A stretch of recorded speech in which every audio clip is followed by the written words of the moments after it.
here we are talking about non-finite. Non-finite verbs होती क्या है एक्चुअल में? हमने फाइनाइट वर्ब के बारे में डिस्कस कर लिया था. फाइनाइट वर्ब्स जिनका सब्जेक्ट होता था, नॉन फाइनाइट वर्ब जो जिनका सब्जेक्ट नहीं होता है, means which is not followed by the subject. Like इनके एग्जाम्पल थे इन्फिनेटिव, जेरंड, पार्टिसिपल. तो क्वेश्चन इज फाइनाइट इन्फिनेटिव क्या होता है? इन्फिनेटिव वो होता है इसके साथ में टू और वर्ब की फर्स्ट फॉर्म जुड़ी हुई. जेरंड क्या होता है? इसके पास में वर्ब की फर्स्ट फॉर्म आए और उसमें ही आईएनजी ऐड हो जाए. पार्टिसिपल थ्री टाइप्स के होते हैं: present participle, past participle and perfect participle. इनको डिस्कस करेंगे अभी. पहले इन्फिनेटिव देख लेते हैं. इन्फिनेटिव क्या होता है? जैसे कि to see is to believe. Means क्या है? देखना ही विश्वास करना है. To see is to believe. यहाँ सब्जेक्ट नहीं था, यहाँ टू सी ने ही अपना खुद सब्जेक्ट बना लिया. देखना ही विश्वास करना है और यहाँ पर ये ऑब्जेक्ट बन गया. समझ में आया? जैसे कि it is too hot to drink. ये इतना गर्म है कि मैं क्या नहीं कर सकता, पी नहीं सकता. पीने के लिए बहुत गर्म है. ठीक है.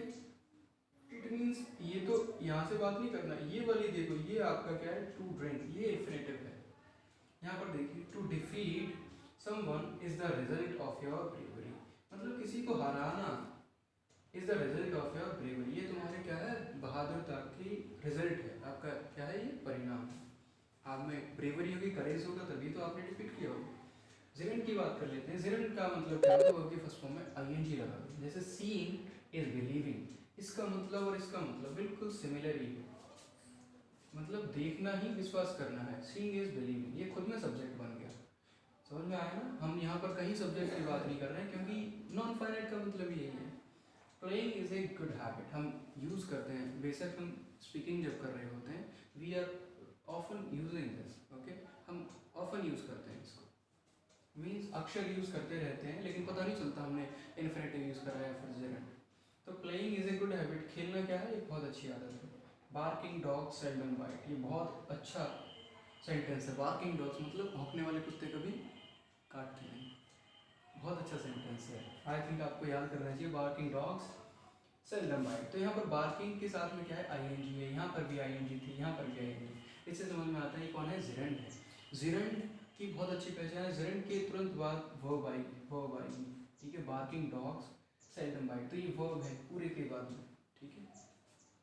इधर देख लो. ठीक है.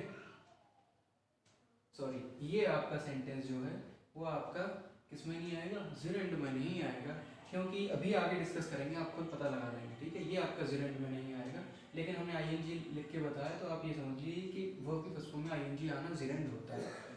जेरंड के तुरंत बाद वर्ब आती है, मेन वर्ब आएगी, जो भी आएगी. ठीक है. आगे डिस्कस कर लेंगे उसको.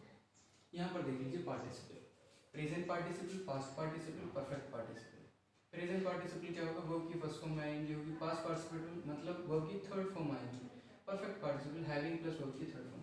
नाउ इनको डिस्कस कर लेते हैं नीचे अच्छी तरह से.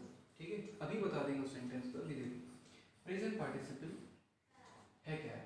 प्रेजेंट पार्टिसिपल में भी वर्ब की फर्स्ट फॉर्म में आईएनजी लगना और जेरंड भी आईएनजी लगना. What is the difference? तो देखो, seeing the tiger she ran away. चीते को देखकर वो भाग गई. तो सीइंग जैसे ही आया, वर्ब की फर्स्ट फॉर्म में आईएनजी तो आ गई. The tiger. तो यहाँ पर क्या है? यहाँ पर ये सब्जेक्ट तो बना, लेकिन इसके बाद में तुरंत नाउन आया है. ठीक है. Seeing the tiger she ran away. चीते को देखकर वो भागे. ऐसे being hungry I took my food. मतलब भूखा होकर क्या किया?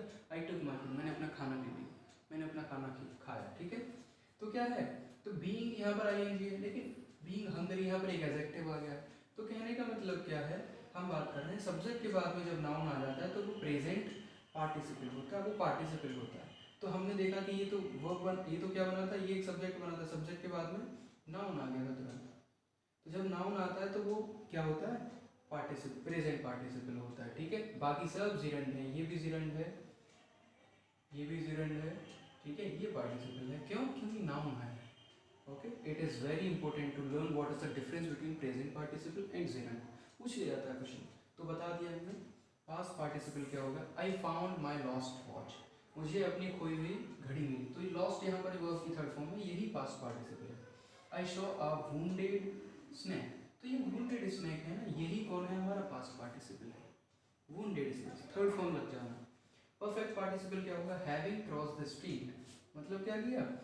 गली को क्रॉस करने के बाद क्या हुआ, she went to the home, वो कहाँ चली गई, वो घर चली गई, गली को क्रॉस करके, गुजर कर कहाँ पर चली गई, वो पार करके अपने घर चली गई। ऐसे हैविंग कंप्लीटेड होमवर्क, मतलब अपना जो घर गृह कार्य था उसको खत्म करके, कंप्लीट पूरा करके, मोहन प्लेड, मोहन ने क्या किया, वायलिन बजाया, ठीक है, वायलिन सारंगी बजाया, ठीक है। तो हैविंग और थर्ड फॉर्म ये आना क्या होता है, perfect participle. I hope you can detect what is I am teaching, ठीक है। तो ये आप देख पाएंगे नॉन फाइनाइट बहुत ही, हालांकि कंसेप्ट बहुत इजी है, बट ये क्या है कि समझ नहीं पाते हैं बच्चे। तो स्पेशली ये उन बच्चों के लिए है जिन्होंने जो सीख रहे हैं, जो 7th 8th 9th में हैं, और स्पेशली बोर्ड वालों के लिए तो बहुत ही इम्पोर्टेंट है, वहाँ पर ये पूछा जाता है, ठीक है। आपके और भी एग्जाम्स में आ जाते हैं, तो ये आपको ज़रूरी है, आपकी नॉलेज के लिए बहुत इंपॉर्टेंट है। सो आई थिंक आप इनके अकॉर्डिंग आप अपने एग्जाम्पल्स बना सकते हैं। So it is your task to making more sentences, आप बनाना है।